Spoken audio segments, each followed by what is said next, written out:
Okay. So Rhodes asked me here to demo some really amazing equipment. Unfortunately, this is the budget I had, so I had to bring this stuff. I've got a little crane. This is like a 4-foot mini jib. It's got two, like something I designed. I design all this stuff and assemble it at my shop right down the street. This is like a mini jib. It's got two arms, one on each side, to stabilize like a little bit heavier of a camera. This one over here is 8 feet in total length. Give you a little bit more reach. This is like more than enough for most people, most uses. Usually what I do on this one is put like a tripod head, same as that short one over there, and you can control it from the, get some cool movements like that. So it's not balanced or set up yet. So I've got a slider here too. This has got some 5-foot rails on it, some cupo stands, and this plate and wheel assemblies that I made. And this guy right here is, this isn't the longest that it can be. This is only 16 feet. It goes up to 20. The reason I've got it at 16 is because these, the camera system I have on it is like got this cable thing that can only reach the 16-foot length. So that's what we'll be going over today, just some like use cases and safety and stuff like that. Because most important thing when you're working with gear like this, stuff that's moving around, is safety, because I've got three more vehicles coming in. We didn't bring it. We don't have enough chairs. I actually do have some folding chairs in the trailer.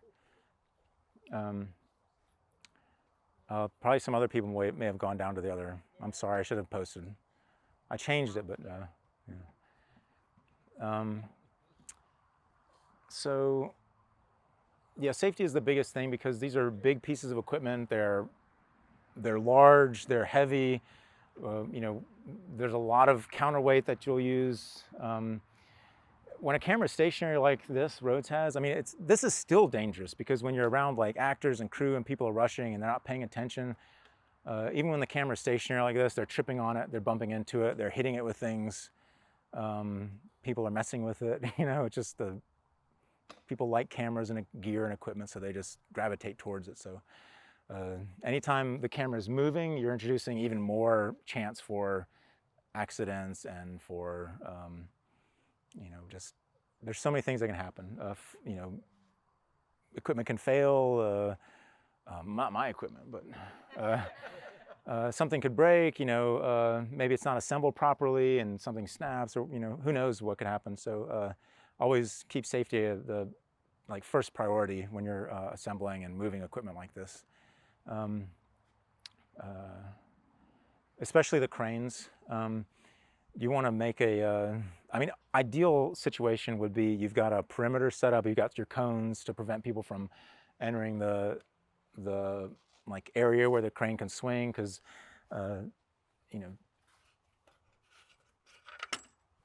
this one can, I won't swing it all the way around because it's got the HDMI cable on the side, but I mean you can see how wide the pattern is there. I mean, that, somebody that's, way over here may not be paying attention to what you're doing, and you swing the crane and, you whack somebody in the head, and somebody's spraying blood out their head, and you've got a emergency on your hands, and then you don't get called back to set.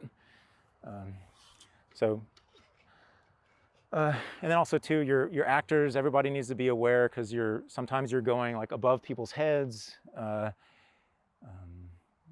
It's always ideal to have a second, somebody who's, a grip, or somebody who's going to be with the equipment.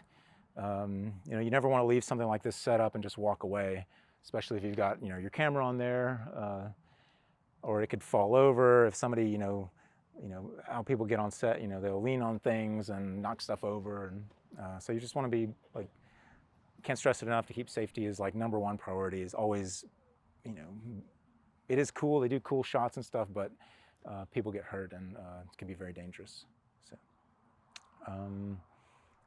So now that said, that boring part, I just want to talk about like how they're used. they're cool, they make cool shots, but there's a, you know, there's a way to use them effectively, and that can like really add a lot to a production. So you've got, like for this, for example, we've got a tripod here with a fluid head on it, so it's got two movements it can do. It can pan left and right, and it can tilt up and down. The tilt, so you've got a point, you know, your camera's on a point, in a fixed point, and it can kind of like observe, you know, your setting left or right, and it can go up and down. There's a lot you can do with that, and especially if you're good at like composing a scene, and you've got very, you know, beautiful picturesque kind of scene. You've got your actors in like the right places, and I mean, you know, that's kind of like a rare because these days, at least, because I don't know, people don't really pay attention to that. They think like wide master, right? And then what do you do? Coverage. Move in, right? So what do you do when you move in? Yeah, tighter. So you cover the scene like in a wide shot, right? Is that what's like commonly like done? You cover the scene in a wide shot. All the action happens, and then you do inserts, close-ups. Yeah. So, and then you cut that in. You know, you do your master, and then you cut in the inserts, and it just jumps back and forth, and then you've got a scene done, right? So that's like, I mean, not like to, you know, offend anybody who does that, or that, you know, I think that way is good and it can be effective, but it's also like the very basic way to do it. And it's kind of like recording like a play, you know. You may as well be doing like a TV drama, just like, it's really boring. The better, not better, but like if you want to move up from that, there's motion. So instead of having a camera fixed at one point, you move within the space, because that's like one of the big things about movie making and making something that's very attractive to the eye. You know, people want to like watch it. It's like not very flat. You know, everything's about creating dimension with your lighting, with your sets. You shoot into the corners and get angles, and you've got leading lines, and it's all about creating dimension. And once you can move inside of that space, then you really get a feeling of, you know, 3D space. So it's no longer just this flat picture on the TV. You've actually got something going on here that people just, I guess our brains are just wired somehow to kind of like respond to that.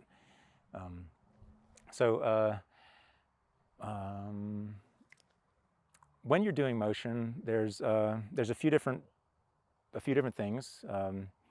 There is, can somebody name, like, just off the top of your head, what's a like type of motion? Dolly. So that's like yeah, you can push in, you can pull out. So you've got your say you've got a X, Y, and Z axis. That's our 3D space. So if you're panning, I guess you'd be on is that the Y that's flat? X. Yeah, X. Okay, so you're panning on the X axis. You're tilting on the Y, and then if you push in, you're still on the X, but you're like riding it, right? So you're like sliding on the X axis. So that can be really cool. Like if you're doing a slider shot. I'm sorry I don't have this set up with the TV, but let's say, you know, we're looking at this crane here, and that crane is just heard he's going to be kicked out of his house for not paying rent. So we're going to like push in, you know, and you know, it creates tension because your frame is getting smaller as the character fills more of the frame. So we're paying more attention to what's happening. It's tense because you're closing in on them, right? Reverse of that is if well, you could do the same thing if he just lost his, you know, job and can't pay for his rent. You pull out, and now it's wide, and like he's all alone. So you've created like a big space around him. Nobody's coming to help him. That kind of thing. So those are, you know. I have a question. Yes. What's the difference between doing that and just zooming in and out? Well, zoom is you're not moving in the space. it's a lot of people can do it like digitally. You can digitally, like, it's just enlarging it because your focal length is changing, but not your position. So uh, if I push into this like that with a fixed lens, then you see that you feel that you're moving through the space. When you do a zoom, right? Yeah, you've got like motion. You can tell there's things like moving. If you just do the zoom, everything stays kind of the same. You know, the background in relation to the character or the subject doesn't change. But if you do the push in, the background actually will distort and change, so you know that you're moving in the space. So I prefer, I mean, it depends on what you're looking for, what kind of style you want to go for, but I prefer like a physical like movement versus like a zoom. There is a dolly zoom. Dolly zoom, yeah. Both of them at the same Yeah. time. The Where you get famous, that really cool, like the back like, stretching alright. out. yeah, that was Jaws did that with Roy Schneider's character. So that signifies something like very extreme happening. You know, it's not just a push in where it becomes more and more tense, but he also, I guess he would do like a zoom out as you're pushing in, so the character stays the same size, but the background, the setting around them changes drastically. So that just Poltergeist is another example of this. The hallway, when she's running for her kids, they do the same deal. And the hallway feels like Yeah. it gets like 30 feet longer. yeah. Like now it's much further for her to run. So Then okay, so there's a push in and pull out. Is there another type of movement on a axis on the X? What's it? X? I was gonna say jib. Yeah. Oh, you want to move to the jib quick? How much time do we have? You have like an hour. Okay. There's dolly left and right. Okay. Yeah, so you can do like a tracking shot or like a slider shot. Always put a clamp on your dolly when you're leaving it. Just reminder. Okay. Yeah, so you can do a sliding shot like this, and one of the things that will help with these dolly shots. To create like the illusion or feeling of motion is, like somebody said, parallax is foreground elements having already having some depth. So you have foreground, you've got middle ground, you've got background. And so then when you do a slide, you see all these things like shifting and moving. So you really feel that effect of the motion. Otherwise, it's just, you know, if I was recording you guys right now and I just slid like this, it'd be very like minimal effect, very subtle, because you guys are far away. There's nothing in the foreground to pass the frame. So anytime you do, if you want the effect of the motion, anytime you do a slider shot, either do it low to the ground, because you've got the ground is your like foreground, middle ground, and background. You can do a tighter shot, so you can zoom in, and that really stacks your foreground, middle ground, and background elements.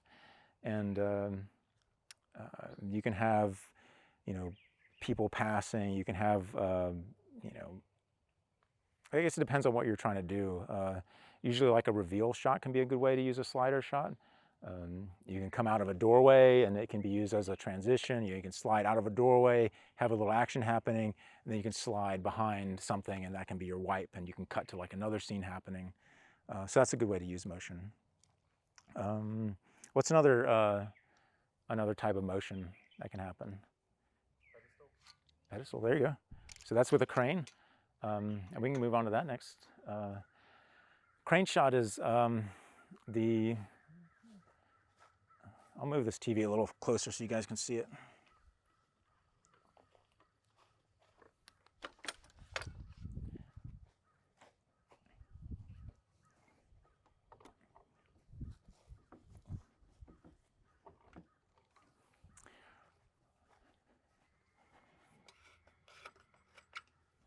All right, so pedestal shot would be just like this. Rises up. really pretty shot. I mean, this is like classic, classic crane shot. You can do a lot of things with this. You can, just like we did with the slider, like revealing something. Something could be there and, it could be in the foreground, and then you rise up and then you see what's behind. So it's revealing something. Or you can, it could be revealing something in the background, or you can do a pedestal down and you're revealing something in the foreground. So it's basically what it is. It's movement is visual storytelling. So you're using the camera as a tool for kind of like you'd use an actor to be in the scene doing something, saying something through dialogue. When you're moving the camera, you can kind of like manipulate that space. So you're, like let's say for example, yeah. So, or we're just, we see a truck back there, we see a little shed, and now we slowly crane down, we see a car. Okay, there's a car there, that's new information. And then we crane all the way down, and there's a dead person slumped up against the car. That is three things that you give information to the audience as they're watching. Instead of having to cut and go to a different scene, different shot, you reveal the stuff inside the same shot by moving the camera. You can do a pan, a tilt. You can do both. You can do pans, you can do tilts to do the same thing, but I have a idea for a shot, but I don't know if you would use the crane. I might be jumping ahead. But what if you need to go up and over? For instance, if someone's laying down and you wanted to capture them, would you use something like that? Yeah, definitely. Tilt it? Yeah, of course. Kind of like an arch. Yeah, we can do that. I'll do that in just a minute. But yeah, that's a combination. So that's like by having a tripod head or like fluid head, something to manipulate the camera at the end of the crane, then you've got possibility for really dynamic shots like that. So you can do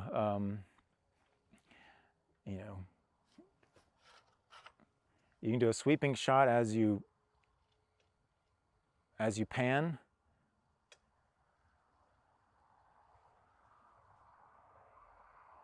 You can tilt down,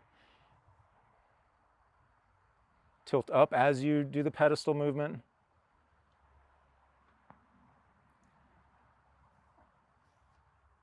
Can I get a volunteer, please?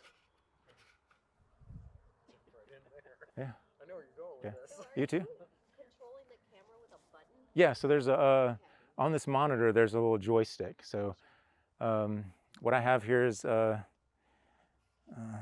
just pop it off so you guys can see.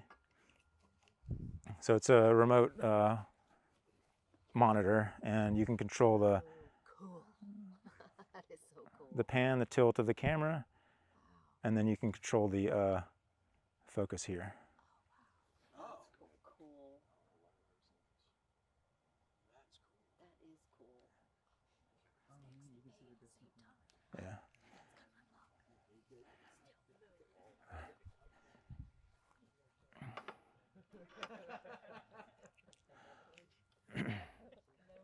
Okay, did you raise your hand too? You want to be volunteer? Can you come up, please? Okay, Chandler and what was your name again? What was it? Ethan. Ethan and Chandler, okay. You're going to be my victims here, okay? So, Chandler, can you go to the car? I'm kind of doing this just kind of haphazardly here, but we'll see how it works. Okay, Ethan, I'm going to have you, you're going to stay there. That's going to be your 1, okay? And then when I have you go to 2, I want you to come stand at the corner of the car, okay? And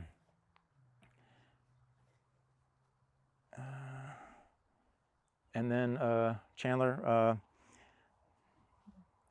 you'll tell him like, oh, you finally showed up, and then I want you to come stand right here, like this, and fold your arms, okay? Okay. You guys ready? So that's your 1s, and then once he gets his 2, then you go to your 2, okay? So just an example of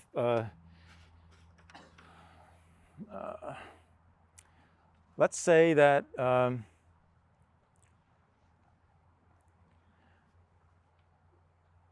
let's say Chandler just drove up.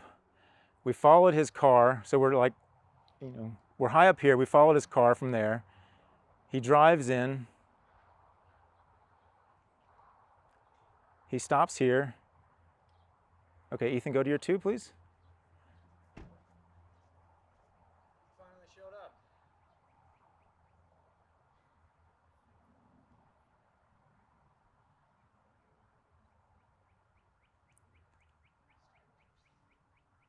Sorry, I wasn't wide enough. Okay, we didn't practice this yet, okay? So then you might end up like right here, right? And then you have them do their dialogue. Okay, Chandler, now I want you to walk back towards your seat, please. This way, your folding seat over here, yeah. Okay, and action.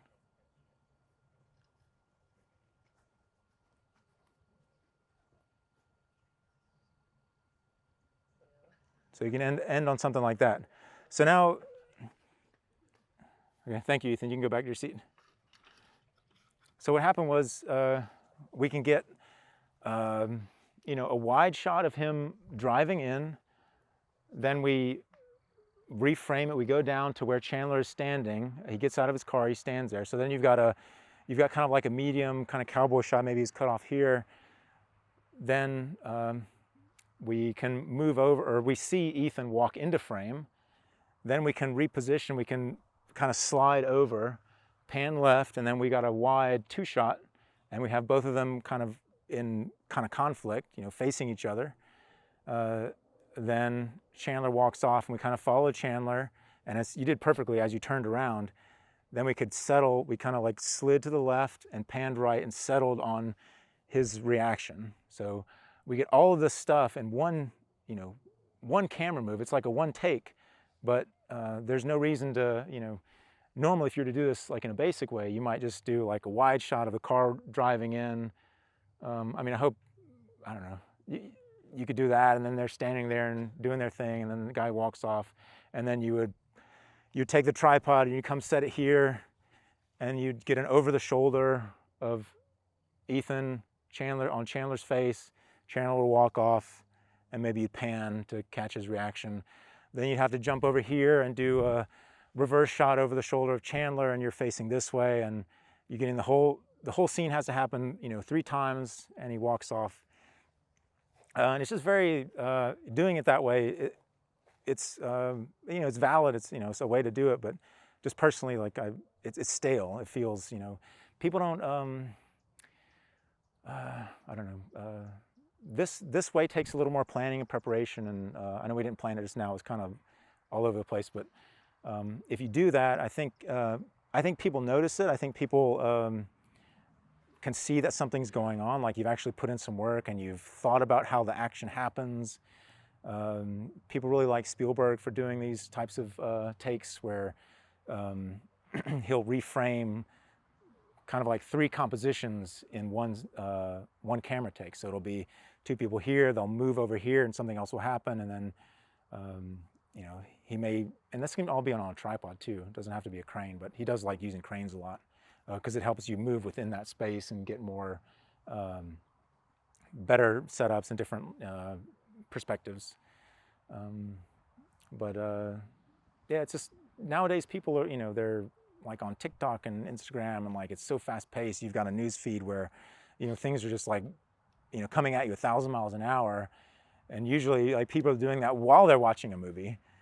So I think for me, I think it's not like a gimmicky way, but just a way that's a little bit different and more dynamic to capture people's attention. And I think that's more of an art in kind of thinking about how to move the camera into space versus just doing the classic wide and then overs. So, questions? How long does it take to set this stuff up? Not that long. I mean, this crane probably took. I had it kind of pre-built in the trailer, but it probably takes about like 15-20 minutes to get it like fully set up.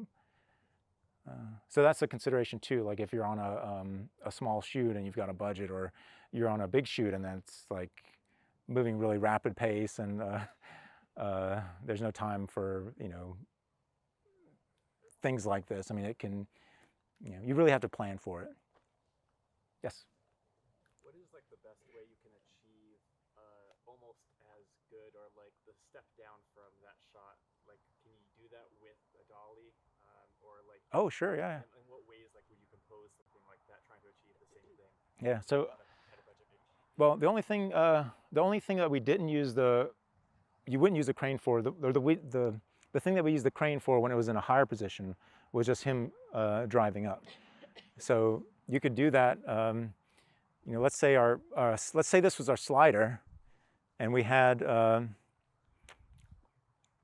you know, we just watched from the slider position. Maybe you've got some, you know, some grass and stuff growing up here, so you get a little bit of, you know, parallax as he drives in, and you just slide to the corner here. He gets out. Ethan enters frame, and he's frame left, and then you keep sliding, and you kind of catch them both. You might want to arrange them in a way where when you're on the slider, you can get them both in a two-shot of, you know, kind of conflicting kind of dialogue. And then as he walks off, you might want to slide back and just you know, pan a little bit, or tilt. Use your tripod head to kind of reframe him in the center. Does that make sense? Because you can really do a lot when you're you know, with this. You know, you can move here, and you get a little different perspective. You can tilt up. You can have somebody walk, have that actor walk towards camera, and then tilt up to them. You know, let's say Ethan told Chandler that you know, he was working for him at his ice cream shop, and Chandler was stealing his money and tips, and he said, you know what, I quit this job. You'll never see me again. So then we slide to, as Chandler passes off, we slide over, yeah, and then we have Ethan walk towards camera a couple steps and tilt up to him. So then we have a kind of like a low angle kind of power shot where he ends the scene like that. So you can use the actors in the 3D space to, you know, help you, to assist the camera. It's just they're blocking, you know, so it's you can do a lot with blocking. Questions? What is your favorite way to use a dolly? I like the push-ins, you know. I think that's, they can be subtle, but really effective. I don't know if you guys know Paul Thomas Anderson fans? Any PTA fans in the house? Do you guys know Boogie Nights? There Will Be Blood? Anybody? Nobody? Okay. Yeah. Boogie Nights is really, I think a lot of that stuff might have been done with Steadicam.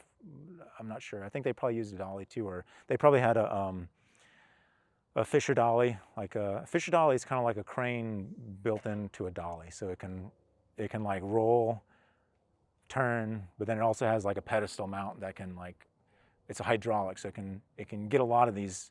It's kind of like that small crane over there onto this thing on the floor, and you can just like roll it around and do all kinds of really cool things. It can spin in circles, move the wheels, like crab walk.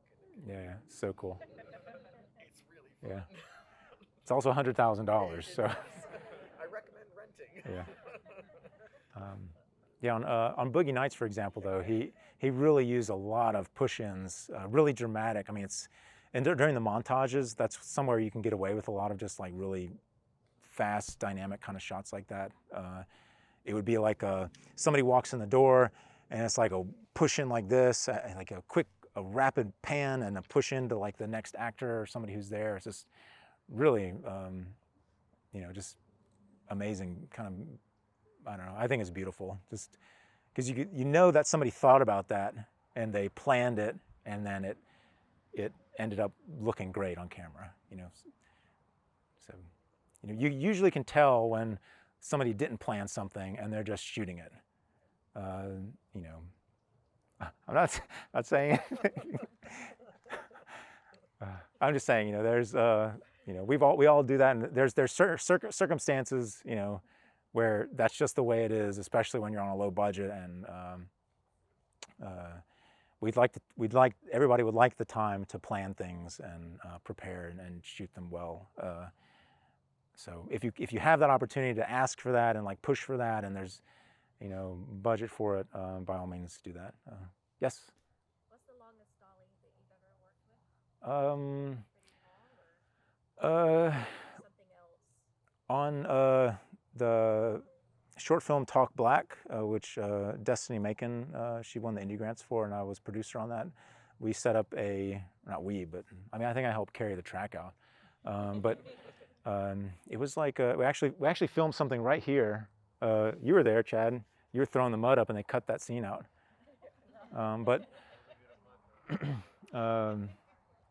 In the other driveway that you guys pulled into the first time, we had it set up out there in the long driveway, and it was probably like 30 feet, maybe more. It was pretty long, wasn't it? Is there ever a need for like a half circle? Sure, yeah. You ever need like a shot that goes kind of around? Yeah. I mean, I've never done that personally, but there are dollies that are made that way, track that's built like that. And you can get some really cool, you know, it's different, you know, it's not something you're kind of used to. So you. Sure, yeah. These wheels are actually, they spin, so if the track is curved, you can even use a rubber cord. If you get really thick, like 1.5 inch, 1.25 inch rubber cord, you set out in the sun and get it like warmed up and malleable, and then you can make a track like that. Yeah.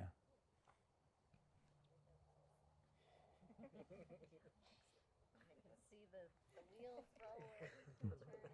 Does anybody want to play around with some of the gear?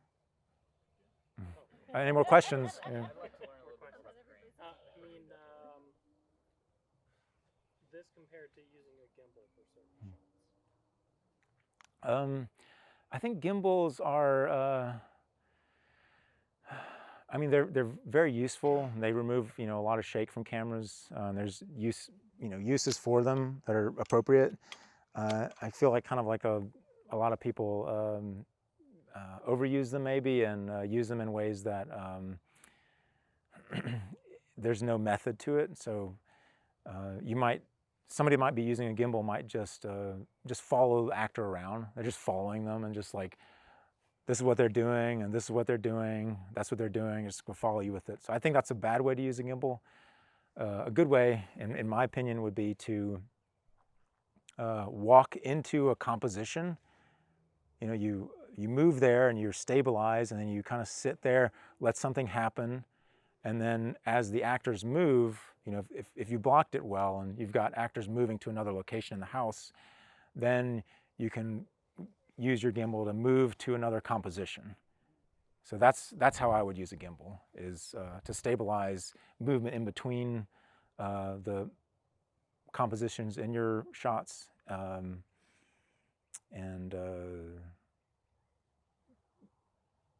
maybe at the end, if you want to do like something really cool, if you've got like an action movie and you're doing like a Michael Bay kind of thing, then you know, you can do that, because he uses like really long lenses on stabilizers, and they do,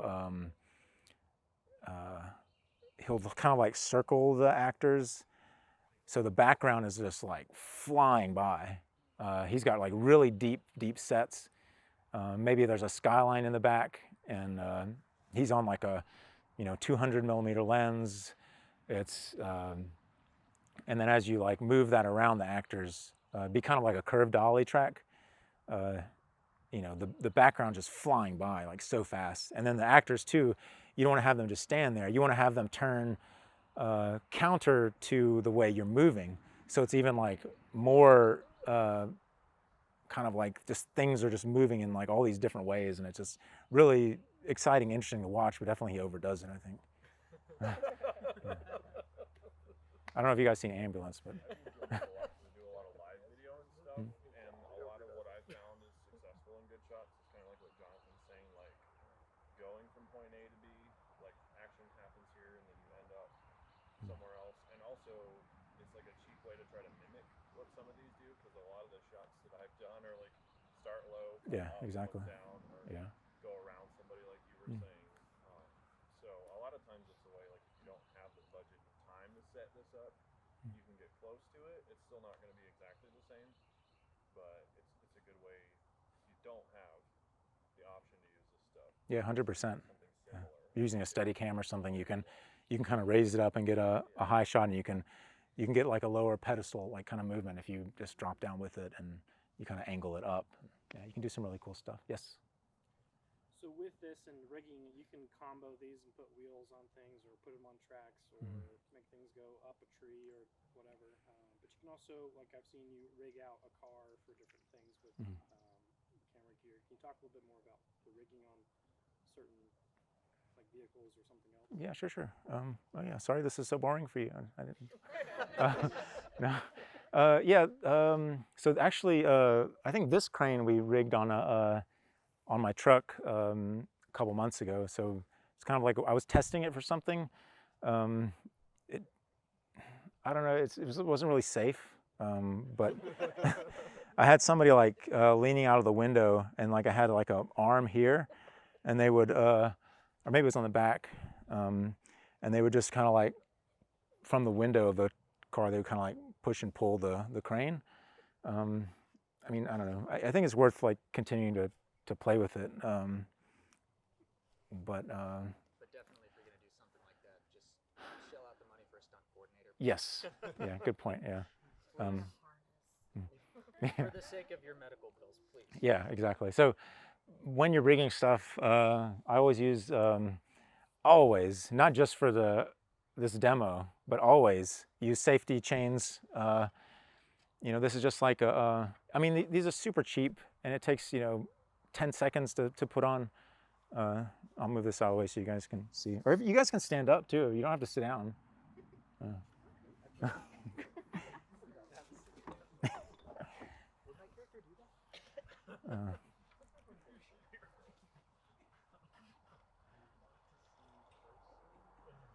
Okay, so like here's a little safety chain, just like a carabiner clip with a yeah, like a 12-inch.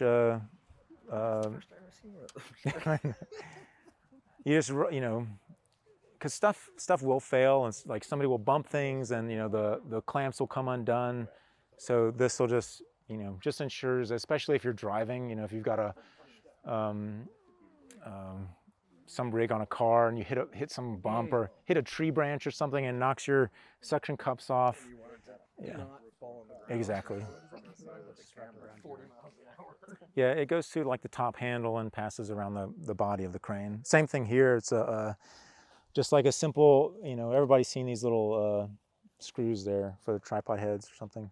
You just throw a safety chain around. That's just in case the latch mechanism. Yeah, yeah. You never know. Like it just, something could vibrations. Yeah.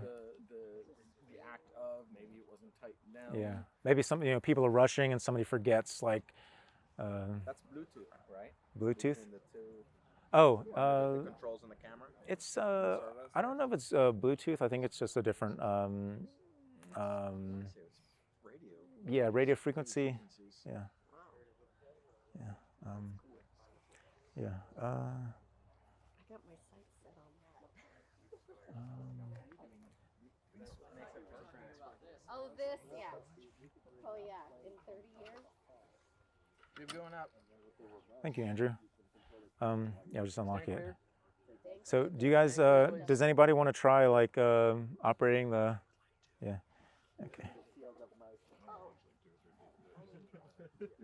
Okay, so you can just you can leave the focus there. This will be your So this thing. is the. Yeah. So we'll rise up, Gotcha. and you can do a tilt down.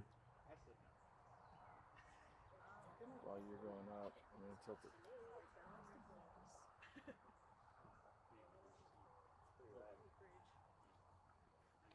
It's a little too much.